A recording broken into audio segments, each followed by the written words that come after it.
Neuroplasticity is the biological foundation that proves we are never truly stuck. It is the brain's incredible ability to change its own structure and function in response to thought, behavior, environment, and experience. Unlike the old myth that the brain becomes fixed after childhood, science now confirms that the human brain continues to evolve, adapt, and rewire itself throughout life. Every time you learn something new, face a challenge, or even repeat a thought, you are physically reshaping your brain. Your neurons are constantly firing, seeking new connections, pruning away the weak ones, and reinforcing the strong. That means every habit you build, every mindset you repeat, and every emotional state you allow to linger is sculpting your brain in real time. Your identity, your level of discipline, your emotional resilience, these aren't hardwired traits. They're circuits, they're patterns, and they can be upgraded. What you repeatedly focus on is what your brain starts to automate. It's not just about learning, it's about installing. Whether you're practicing a skill, cultivating patience, or training focus, your brain is watching, adapting, locking in those patterns to make them easier next time. That's why negative thinking becomes a reflex. That's why self-doubt becomes a cycle. But it also means you can override it. You can teach your brain new associations, wire in new beliefs, and become a different person, not through fantasy, but through conscious repetition. The moment you realize that your brain is plastic, responsive, and moldable is the moment you realize you're not stuck. You're simply rehearsing the same patterns. And every time you challenge yourself, every time you face discomfort, every time you redirect a thought, you are physically changing the shape and efficiency of your brain. It doesn't care who you were last year, it only cares what you do right now. You can trigger massive brain change through repetition and emotion, because these two forces are the fundamental drivers of long-term neural wiring. The brain doesn't change just because you think a thought. It changes when you think that thought repeatedly and feel it deeply. Repetition builds familiarity, and the brain thrives on familiarity. It interprets repeated signals as important signals. The more often a circuit is activated, the stronger and more automatic it becomes. But repetition alone, without emotional intensity, is like drawing in sand with a feather. Fleeting and fragile. When you add emotion, whether it's urgency, excitement, pain, or even awe, you supercharge the learning process. Emotion acts like a spotlight in the brain, signaling that this matters. It increases the release of neurochemicals like norepinephrine and dopamine, which makes the neurons fire faster, the synapses connect deeper, and the memory or behavior imprint more strongly. That's why we remember moments of heartbreak or triumph with such clarity. They were soaked in emotion. But this same mechanism can be used deliberately. You can pair repetition with powerful emotional engagement to rewire habits, erase limiting beliefs, and train yourself into new modes of thinking and being. Whether you're trying to overcome anxiety, build confidence, or develop laser focus, doing the work in a flat, numb state produces weak change. But if you inject passion, purpose, and real emotional energy into the process, you amplify your ability to encode those changes into your biology. Visualizations become potent when you feel the future you imagine. Affirmations work when they're not just spoken, but felt. Practice becomes transformative when done with presence and intent. Repetition without emotion is mechanical. Emotion without repetition is unstable. But together, they build internal architecture that lasts a lifetime. You are not just reinforcing thoughts when you repeat them. You're constructing pathways. You are designing your identity, brick by brick, impulse by impulse, and over time, your brain doesn't just follow your conscious lead, it begins to run the patterns on its own, automatically, effortlessly, and powerfully.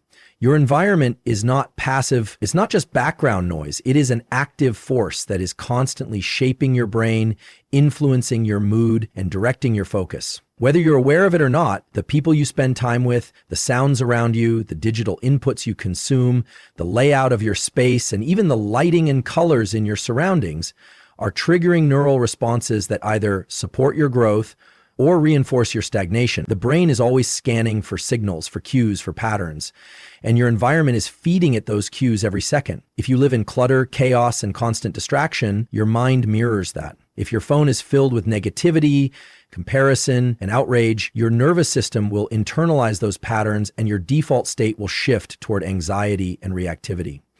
The brain doesn't have a filter that says, this is just entertainment or this doesn't count. If it enters your attention, it enters your circuitry. That's why curating your environment is one of the most powerful and underestimated tools for transformation.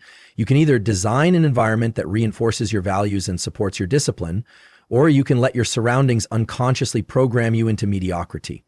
The people around you are not neutral either. Their energy, beliefs, habits, and language create invisible contracts with your own brain. Spend time around people who strive for more, and your brain normalizes ambition. Surround yourself with people who quit easily or complain constantly, and your standards will drop without even noticing. The subconscious mind absorbs what is repeated, and your environment is repetition in physical form. The music you play, the books on your shelves, the images on your walls, all of them are sending instructions to your mind about what to value, what to believe, and what to become. Even silence, or the lack of it, impacts your ability to focus, reflect, and reset. Sensory inputs, emotional atmospheres, digital environments, physical routines, they all send subtle messages to your brain about what is important, what to prepare for, and how to behave. You are not just a product of your choices, you are also a product of the conditions you place yourself in day after day. The brain adapts to what it's repeatedly exposed to. Stress is not the enemy, it's information. It's the body's way of signaling challenge, alertness, readiness, and potential growth. The problem isn't stress itself, but the way most people experience it, reactively, unconsciously, and without direction. But stress, when understood and used with intention, becomes a tool for transformation. Your brain responds to stress by releasing neurochemicals like adrenaline, norepinephrine, and cortisol, designed to heighten awareness, sharpen focus, and prepare the body for action. This state, if channeled, is a gateway to peak performance. In fact, some of the most powerful changes in the brain occur not during calm, but during moments of acute stress, followed by rest. This cycle, engage deeply, challenge the system, then recover, is how real adaptation happens. But most people avoid stress entirely, numbing it with distractions or allowing it to spiral into overwhelm. When you consciously embrace controlled stress through cold exposure, high-intensity training, deliberate discomfort, or focused challenge, you teach your nervous system that stress is not danger, but growth. This rewires the brain's relationship with pressure, making you more resilient and less reactive over time. The key is dosage and duration. Too little stress and you never grow. Too much and you burn out. But in the right balance, stress becomes the signal to level up. It forces focus. It breaks mental loops. It clears out emotional clutter and brings you into the present moment. Physiologically, stress increases plasticity. It primes the brain to learn faster, to encode deeper, and to become more efficient. But this only works when you engage with stress consciously, with awareness of breath, posture, internal dialogue, and outcome. If you face it blindly, the brain associates it with threat. But if you face it with purpose, it associates it with growth. Controlled stress teaches your mind that you can stay calm under pressure, that you can push boundaries without falling apart, and that you are more adaptable than you thought. The more you intentionally enter states of stress and move through them without collapse, the more your brain installs the belief that challenge is fuel, not fear. Stress can become your classroom, your training ground, your sculptor. The emotional charge, the cognitive sharpness, the physical readiness, it's all part of a deeply intelligent system built to make you better, but only if you stop running from it and start using it as a tool for conscious adaptation. You can direct your neurochemistry with your habits, because every single action you take, especially the ones you repeat daily, sends chemical instructions to your brain. Neurotransmitters like dopamine, serotonin, acetylcholine, and norepinephrine don't just float around randomly. They are produced and regulated in response to what you do, what you eat, how you breathe when you sleep, and even what you choose to focus on. Your habits are not just behavioral patterns. They are biochemical levers. They determine whether your mind is alert or sluggish, whether you feel motivated or numb, whether you are primed for focus or drifting into distraction. The modern world has convinced people that they need external fixes, stimulants, numbing agents, endless entertainment to feel right. But the truth is that your biology is capable of creating the mental states you seek if you learn how to trigger the chemistry deliberately through consistent behaviors. Movement, for example, is not just for fitness. Physical exercise floods the brain with endorphins, increases dopamine receptor density, and enhances serotonin synthesis. Breath work isn't just about calm. It's a way to shift your autonomic nervous system, modulate cortisol levels, and reset your energy. Exposure to sunlight early in the morning kickstarts your circadian rhythm, which regulates not only sleep, but also mood, motivation, and hormone balance. Cold exposure creates a surge in adrenaline and dopamine, leading to sharper focus and higher drive for hours afterward. Sleep, often neglected, is the master regulator. It consolidates memory, balances your neurotransmitters, clears waste from the brain, and restores emotional control. Nutrition directly feeds the brain's chemistry. The amino acids you consume become the raw materials for neurotransmitter production. Even your inner dialogue plays a role. Positive self-talk, visualization, and emotional priming can all influence how dopamine and norepinephrine are released, affecting motivation and mental clarity. Most people think mood and energy are random or external, but they are deeply linked to internal systems that respond to repetition, timing, and intensity. The more consistently you engage in habits that create the right neurochemical environment, the more your baseline shifts. Your normal becomes focused, resilient, clear. It's not about quick fixes. It's about building an internal pharmacy that you control through action. The body and brain work together as a feedback loop, and your habits are the commands that tell your biology how to respond. When you delay dopamine through hard work, you build long-term motivation. When you nourish your gut-brain axis with the right foods, you stabilize your mood. When you push through controlled stress, you train the reward system to value effort over ease.